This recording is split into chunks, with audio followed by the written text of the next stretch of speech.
Restez à vos places. Avant la coupure de midi, nous allons parler d'un sujet qui a été évoqué à l'instant, le Haut Conseil pour le climat. Pourquoi est-ce que nous avons voulu en parler aujourd'hui? Parce que le Haut Conseil pour le climat, qui a été créé en 2018, est un nouvel outil d'éclairage et d'évaluation de nos politiques climatiques auquel le Parlement peut solliciter des avis. Et pour en parler, nous avons le plaisir d'accueillir le directeur exécutif du Haut Conseil pour le climat, Olivier Fontan, que j'invite à me rejoindre à la tribune et de prendre ma place. Et j'invite les participants de la table ronde qui vient de s'achever à retrouver leur place.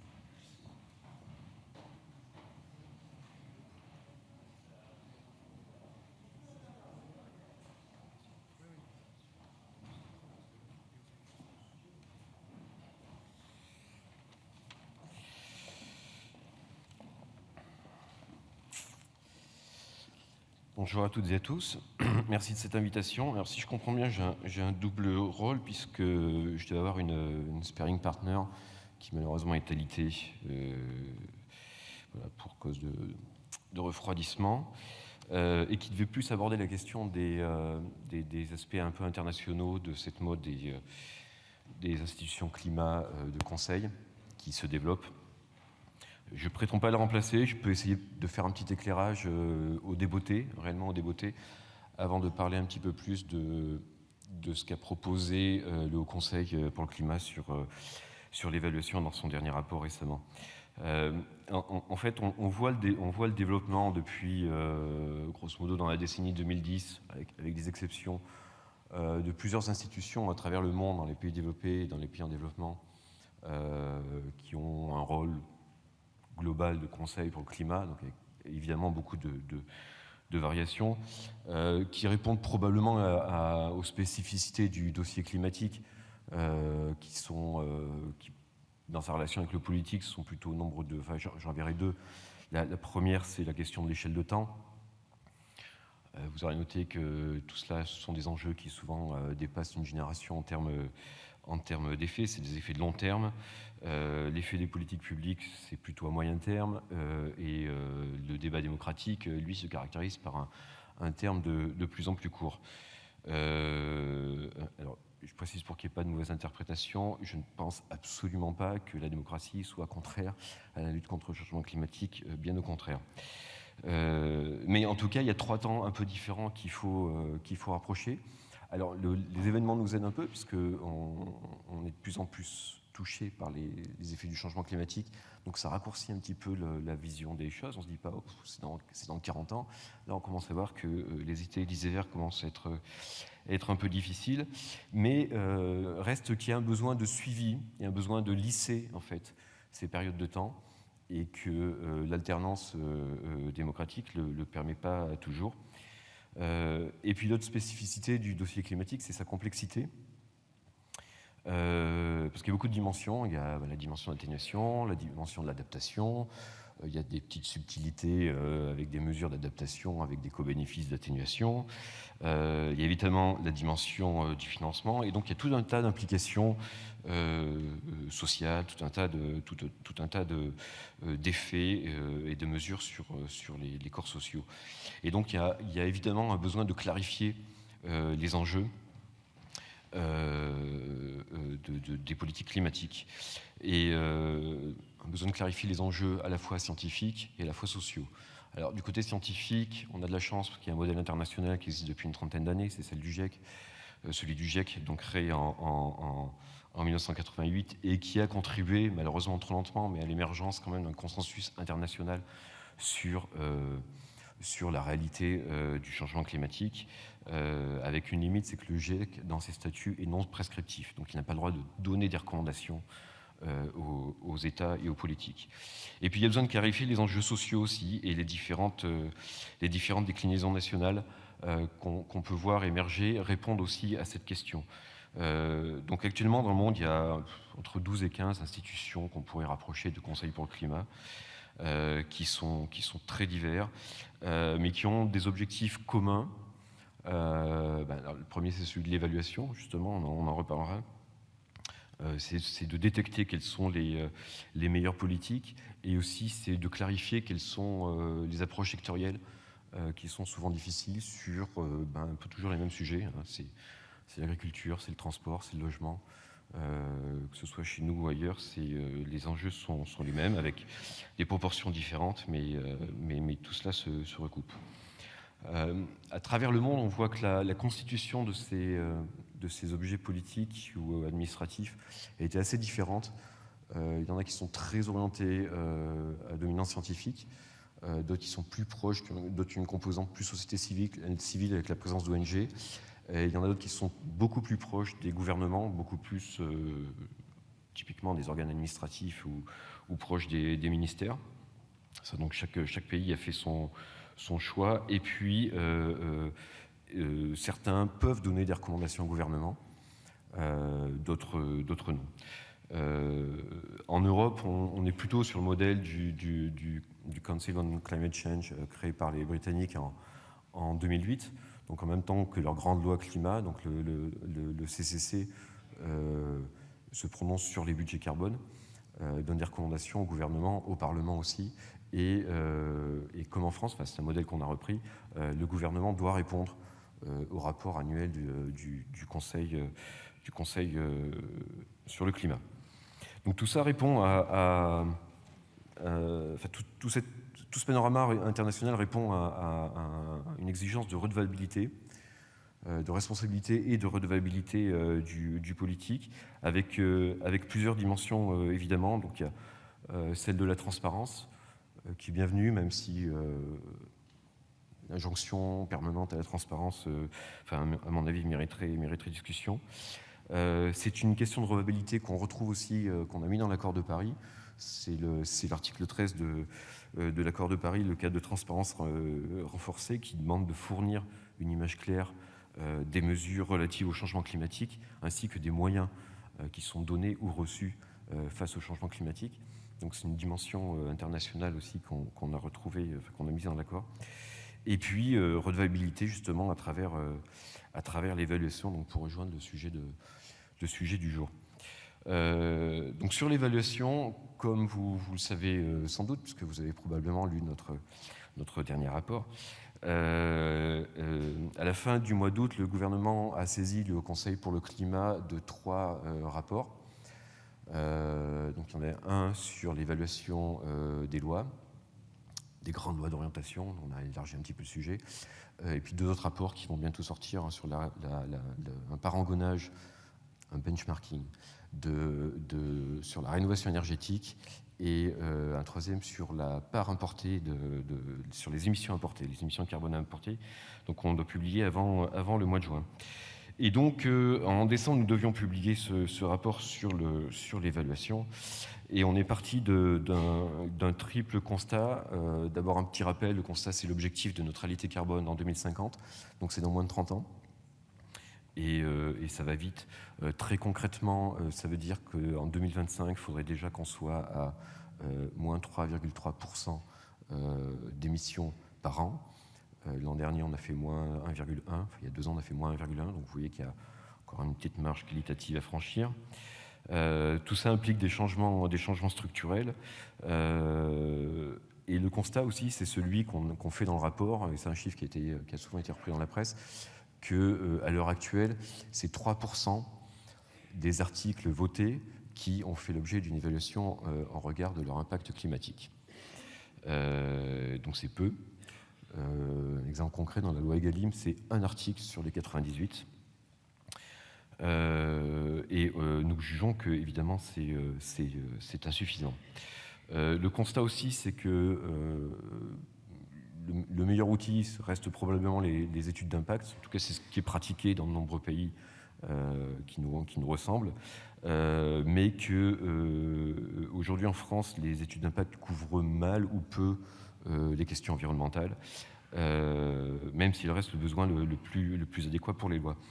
Donc on a trouvé qu'il y avait un besoin de systématiser ces études d'impact, et on a essayé de poser un cadrage dans nos recommandations en disant d'abord il faut couvrir l'ensemble de l'existence du processus des lois, c'est-à-dire dès la conception, dès l'idée de la loi par le gouvernement ou par le ministère porteur, en passant par son dépôt au Parlement, son approbation et après son exécution et sa mise en œuvre, à chaque fois, il faut prévoir des étapes d'évaluation récurrentes pour voir si on est bien sur la ligne qu'on s'était fixée. On a rappelé aussi des grands principes, alors qui ne sont pas du tout propres à la question climatique, hein, et je ne vais pas m'étendre dessus, de transparence, d'indépendance, de diffusion de large des résultats. Et puis aussi, on a fait le choix de rester dans le domaine du réalisable et du praticable, de l'opérationnel. Parce qu'évidemment, on a eu la tentation de proposer un nouveau système institutionnel flambant neuf. Mais en fait, on s'est dit que le mieux était de proposer ou de recommander des solutions qui s'adaptent le plus facilement au système existant. L'idée étant que, si possible, dès 2021, dès 2022, tout ça puisse être mis en œuvre, voire même dès 2020, tout ça puisse être mis en œuvre très concrètement et non pas compter sur une éventuelle réforme constitutionnelle un jour plus tard. Puisqu'on est dans l'action climatique, on a besoin d'urgence. Et donc, dans nos recommandations, notre premier point, c'était de dire qu'il faut évidemment choisir quelles lois doivent être évaluées. On n'a pas une position jusqu'au boutiste en disant toutes les lois doivent être évaluées, mais de dire il y en a certaines qui le méritent évidemment, il y en a d'autres qui ne le méritent absolument pas parce que ce n'est pas le sujet, il n'y a pas besoin de perdre du temps avec. Donc on a repris un principe qui est pratiqué dans d'autres pays de ce qu'on a appelé la guerre de triage, sans élégance particulière, qui est l'idée que, grosso modo, le gouvernement prépare un projet de loi et réunit tout de suite sa garde de triage, entre guillemets, pour lui donner ce projet de loi, cet avant-projet de loi, en lui disant, à votre avis, là, y a-t-il besoin d'une évaluation au regard du climat ou pas? Et là, la garde de triage dit non, il n'y a pas besoin. Et donc ça repart sur le circuit législatif habituel, et où elle dit, oui, quand même, là, il y a des risques éventuels d'impact, où il y a des impacts évidents, et donc il faut rentrer dans une évaluation climatique spécifique. On n'a pas voulu se prononcer sur qui pourrait le faire.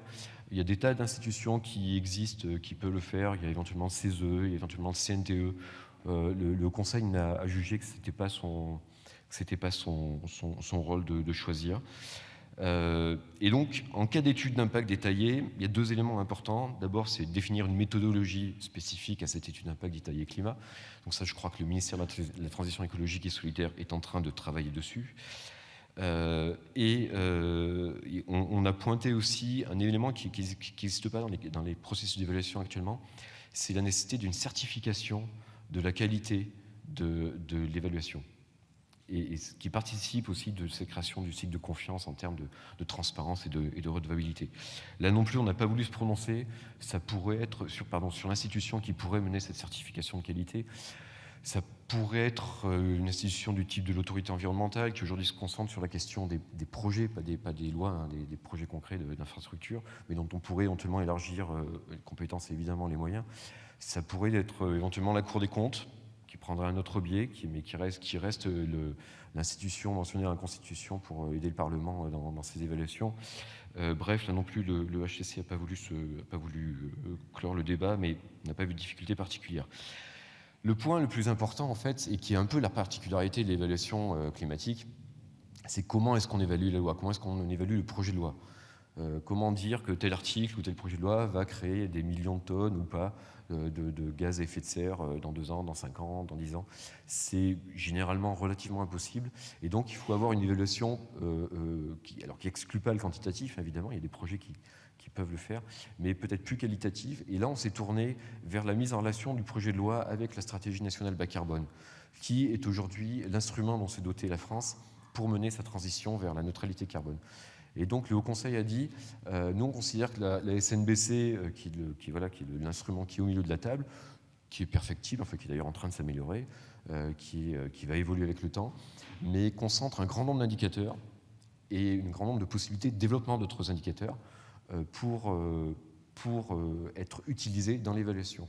Donc là, ce serait justement aux porteurs du projet de loi de choisir dans la SNBC en fait, quels sont les critères, quels sont les indicateurs qu'ils jugent pertinents pour évaluer le projet de loi et puis son évolution et son exécution ensuite. Donc c'est d'avoir bien comme référentiel les référentiels de l'action climatique, c'est-à-dire non pas le référentiel de où on était avant, mais d'où on veut aller dans notre trajectoire vers la neutralité carbone.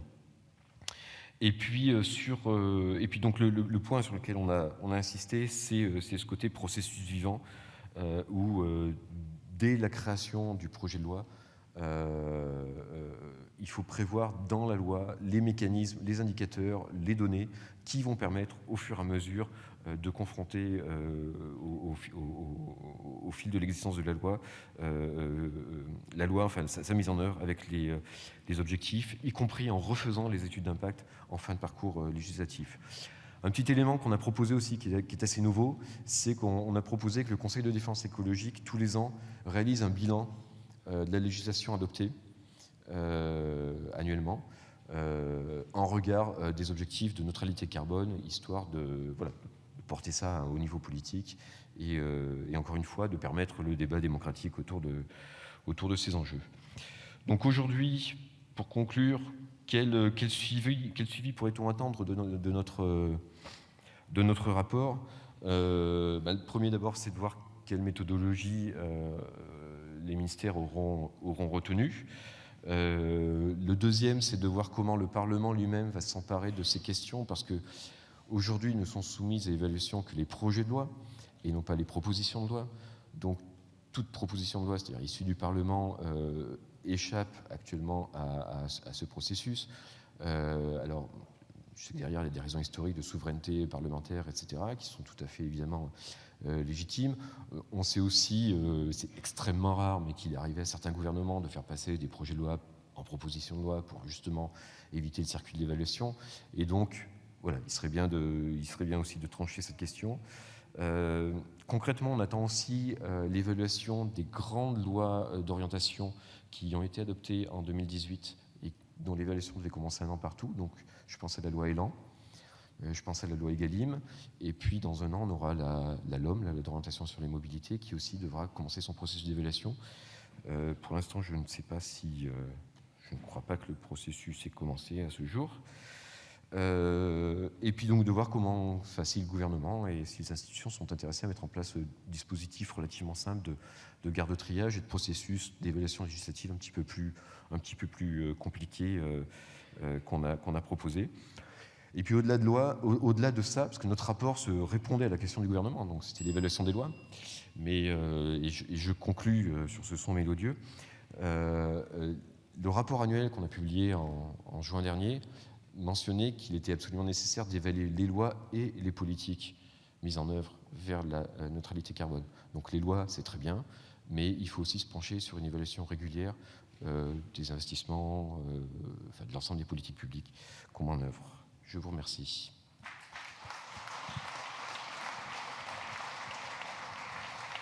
Merci beaucoup Olivier Fontan. Les recommandations que vous avez faites rejoignent celles d'un certain nombre d'institutions qui sont représentées ici, et au premier rang desquelles l'Assemblée nationale, qui est, à travers un certain nombre de rapports, a proposé de muscler le contenu des études d'impact et d'intégrer dès l'étude d'impact les indicateurs qui vont permettre d'évaluer le projet de loi.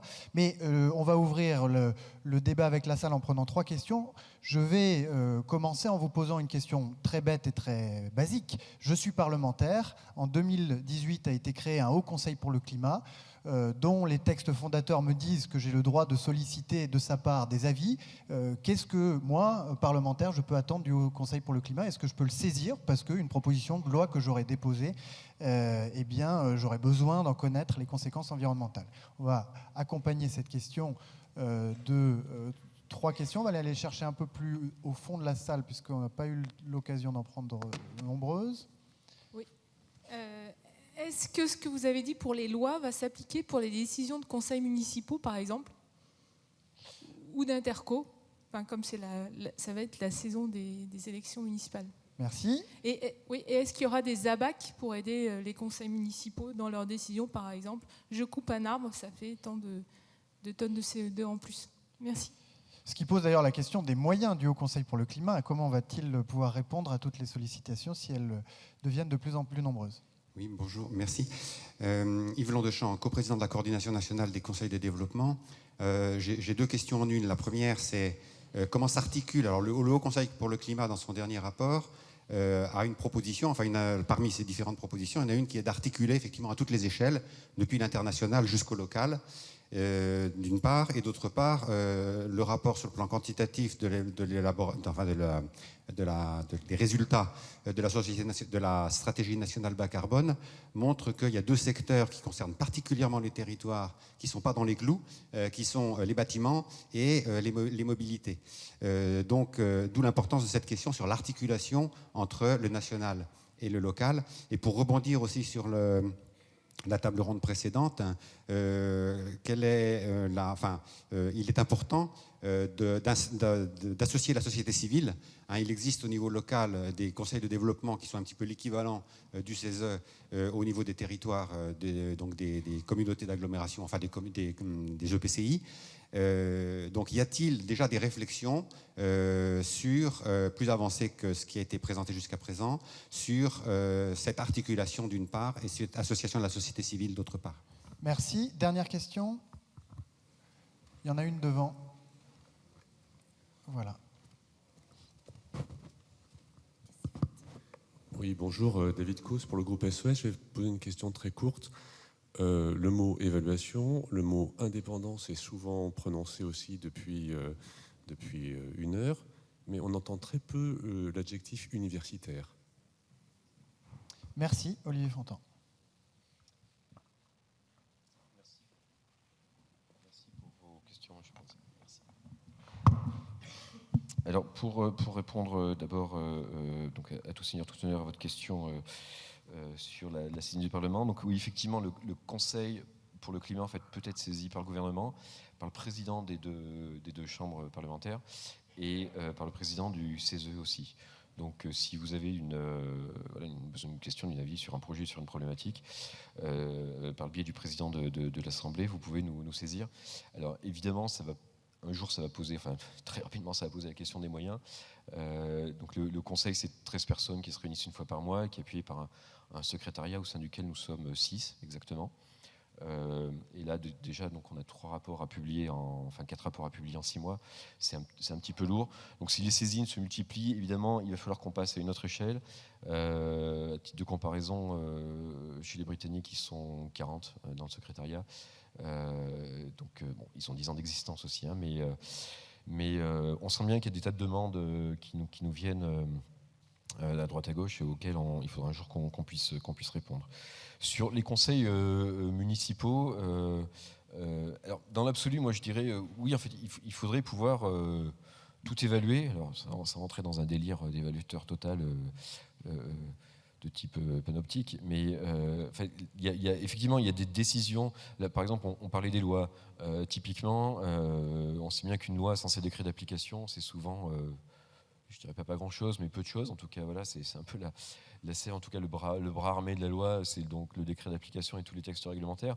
Et souvent, il y a des tas de choses qui apparaissent dans les décrets ou des interprétations.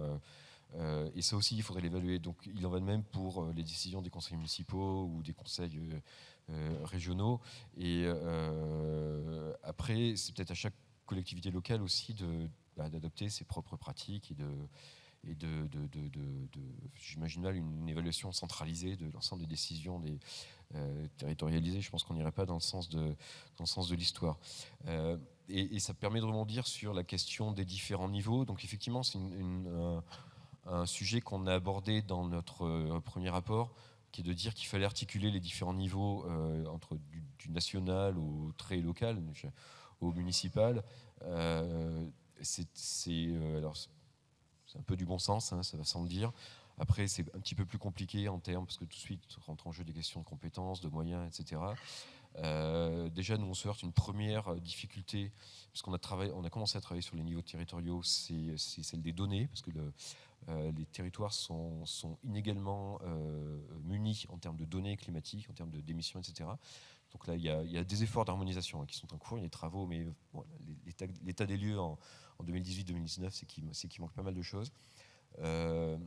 On a prévu dans le rapport de juin d'avoir une thématique particulière sur les territoires. Donc là, j'espère qu'on pourra répondre à plusieurs de vos questions. Et l'association de la société civile, bon, là encore, pareil, c'est aussi à chaque niveau de le déterminer. Je retiens un exemple typique, notamment au niveau local, c'est que les questions d'atténuation sont souvent moins perceptibles. L'adaptation est un enjeu immédiat parce qu'on commence déjà à sentir les effets du climat et vous avez des choses excellentes qui ont été faites. Je prends l'exemple en Nouvelle-Aquitaine avec la Climatera.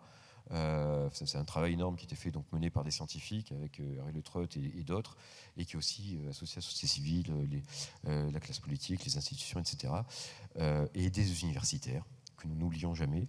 Et d'ailleurs, on en a plein au Conseil pour le climat, donc tout va bien. Merci à toutes et tous de votre participation à nos débats ce matin. Nous nous arrêtons jusqu'à 14h15. Pour celles et ceux qui n'en ont pas encore eu l'occasion, vous avez dans l'allée parallèle à la salle des fêtes des posters qui sont présentés en présence des chercheurs qui ont réalisé les travaux d'évaluation. J'invite les chercheurs et parlementaires qui sont inscrits pour les rencontres bilatérales à se diriger tout doucement vers les salons de l'hôtel de l'AC prévus à cet effet. Et je vous dis à toutes et tous, à tout à l'heure.